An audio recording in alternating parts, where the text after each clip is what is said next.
Hello, আসসালামু আলাইকুম। ভালো আছেন নি সবাই? আলহামদুলিল্লাহ, আমিও ভালো আছি। সকালবেলা শুরু হয় ডিউটি। তারা স্কুলে যাওয়ার পরে রিদার বাবা নাস্তা রেডি করি, তাই না যাইন গি পরে আমার রান্না বান্না শুরু করি। আজকেও পোলাও আর রোস্ট করবো চিন্তা করছি। এই রিদানে পছন্দ করে রোস্টটা, আর পোলাও খাইতে ইচ্ছা করছে আমার। তাই আজকে পোলাও করবো আর রোস্ট করবো। আর সাথে আমার ছেলেকে আবার ডাল লাগে, তারা ডাল ছাড়া খাইতে পারে না। তাহলে ডাইল আনতেছি, এদিকে পোলা করি, আবার কিছু চিকেন ম্যারিনেট করে রাখতে আছি। এর লাগে চিকেন টিক্কা খাইবে বিকালে, এর লাগে আমি পোলা মুরগি মাংসটা ইয়ে করে রাখছিলাম, ম্যারিনেট করে রাখছিলাম, টক দই, মরিচের গুঁড়া আর লবণ দিয়া, একটু আদা রসুন দিয়া, পরে এটি বাঁচছি আর কি। আর বাঁচার আগে বেরেস্তা করছি। ফাঁকঘরে কাম করতে এলে যে কত কাম রাঁধতে গেলে, তখন না আমার মনে হয় আমরা বাংলাদেশে খালা অকলতার কথা। আমি মাঝে মাঝে ডাইন দিকে বুইয়া থাকি সোফায়, মনে হয় যেন আমার খালা তাহলে না খালা গোছাই তো সব কিছু। এই আমার আমার মানে বিয়ার পরে তো মানুষ পাইছি, আমার মানুষ সবগুলোই আমার ভালো আছিল।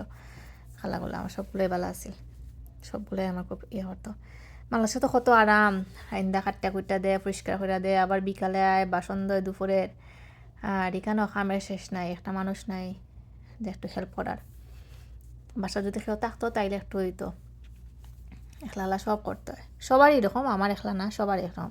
কিন্তু বাংলাদেশে তো কত শান্তি। তারপরে তো বাংলাদেশের মানুষের কথা হইলে মনে হয় কামের শেষ নাই তাগো। আসলে এক এক জায়গায় এক এক রকম।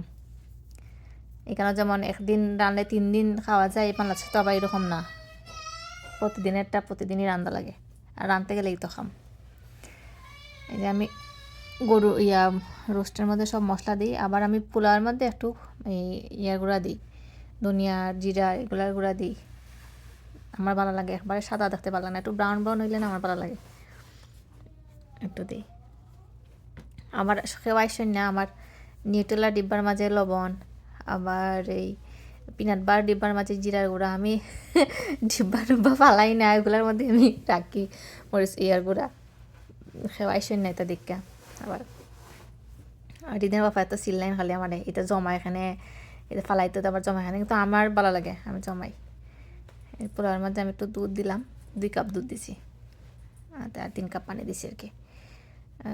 ওই যে আমি মানে রাইস কুকার যে মাফে বয়, এই মাফে আমি রাঁধছি, এই মাফটাই আমার কাছে মনে হয় পারফেক্ট, এই মাফে রাঁধছি। তো এই যে বাংলাদেশের খালা খলতার কথা কইলাম, আমার না আমার লাস্ট 3 বছর একজনে করছে, লাস্ট 4 বছর আমার ইথানে জন্মের আগ থেকে, তাই লাগে আমার একটু বেশি মায়া। তাই আমি বই দেখতাম, আমি না মানে এটা আমরা সিলেটে দেখছি, আমরা বয়া রাখতাম পারি না।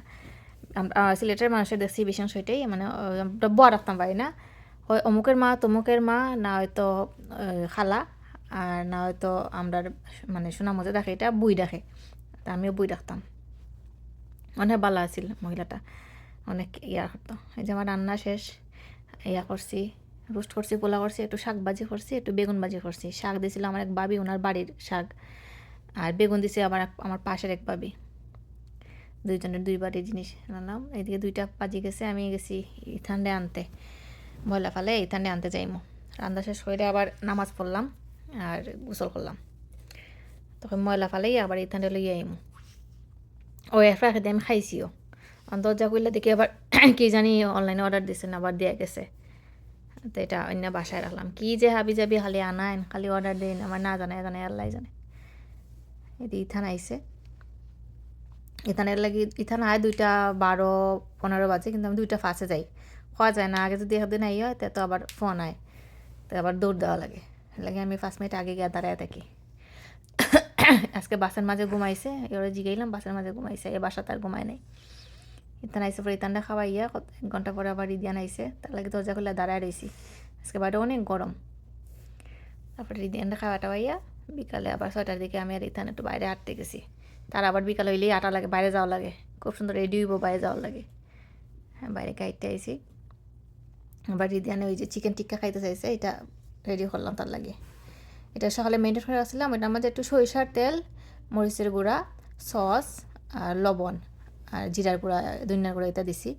সরষের তেলটা একটু বেশি দিলে ভালো লাগে, আর সাথে যদি বাটা কাঁচামরিচ দেওয়া যায় তাহলে ভালো লাগে, কিন্তু আমি দিই নাই, রিদিয়ানে যত জাল খাইতে পারবে না, আমি শুধু ইয়ার গুঁড়াই দিছি, মরিচের গুঁড়াটাই দিছি।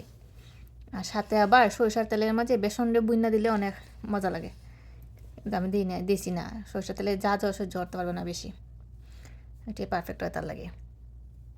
এটা তারা বাপ্পার অনেক পছন্দ, আরও 2-3 দিন বানায় খাওয়াইছি, তাগো আর কিচ্ছু লাগে না, এটা দিলেই 5-6টা এক একজনে খাইলাই।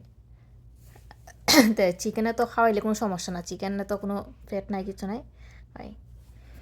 এই আমার খাদক ছেলে লইয়া বইছে যে কিলাখানে ওর বারবার ইয়া দেখতে আছে শেষ হন না কি রেডি হয়েছে কিনা, এখন সময় খাইবে। সবাই কইবা ভিডিওটা কিলা হয়েছে, সবাই পালা থাকবা, আর আমি রেসিপি ট্রাই করে দেখবা, কিরা লাগবো কিরা লাগে এটা ট্রাই করে দেখবা। সবাই ভালো থাকবা, সবাই আসসালামু আলাইকুম, আল্লাহ হাফেজ।